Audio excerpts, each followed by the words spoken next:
3.1 Narration, the purpose of narrative writing. Narration means the art of storytelling, and the purpose of narrative writing is to tell stories. A narrative can be factual or fictional. The big distinction between factual and fictional narratives is determined by a writer's purpose. So, I think for the most part, we read a lot of fiction, or I do. I read a lot of books. Obviously, I'm an English teacher. I would be a garbage English teacher if I didn't read a lot of books.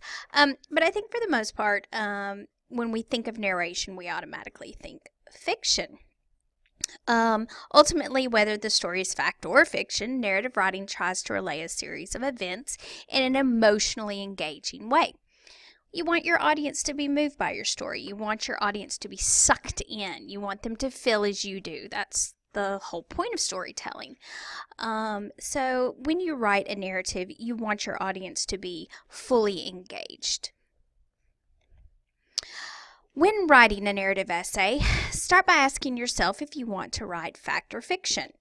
And then you can free write about topics and see what's interesting to you.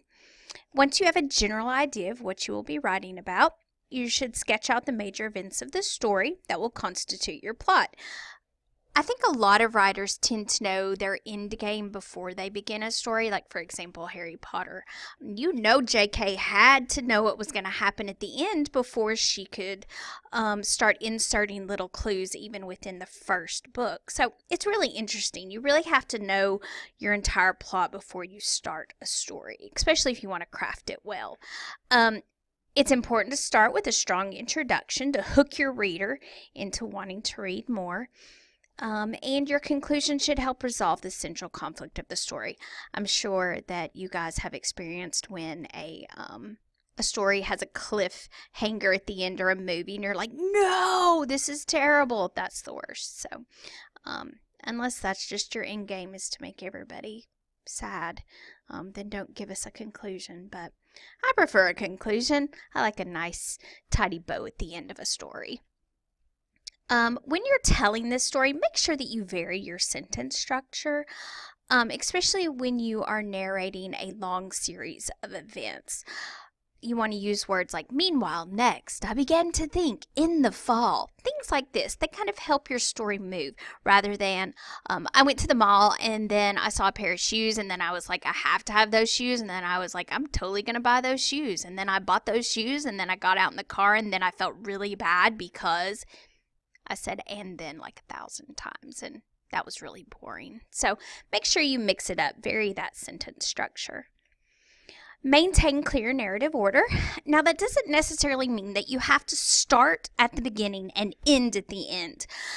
You can mess with the chronological order of a story. You can begin at the beginning, you can begin at the middle or turning point, or you can begin at the end. I think several of us have started things, or rather, there's a movie, and I cannot remember the title of it, but it begins with kind of a camera shot over a grave, and he's like, and that's the day they buried me. But let me tell you how we got to this place, and then you'll see a flashback. So flashbacks tend to help an author who is beginning the end to sort of go back and start the story again. Narration can be subjective or objective. Objective means that it's written in third person, and this attempts to provide a neutral explanation of events. Subjective, however, is written in first person, and this offers a personal impression of events. So if I was going to write in the subjective, I would say, I felt really sad this morning when I woke up and the skies were gray and I was out of coffee. So I'm giving you a personal account of how sad I was because I had no coffee and the skies were gray. Objective, think more along the lines of a news report or something neutral, a neutral explanation of events. Verb tense. Make sure you adapt verb tense in a narrative. Keep that verb tense consistent. Anytime you write a narrative, verb tense tends to be the thing that I see the most when I'm grading narrative essays. So make sure you keep the tense consistent and accurate. And also that makes it easier for the reader to follow your timeline. Use transitions. Connecting words or phrases help link events in time, enabling narratives to flow smoothly. So first, second, next, then, later, same time, meanwhile, immediately, soon, before, earlier, afterwards. All of these words help their story move along chronologically. All right, so that's narrative.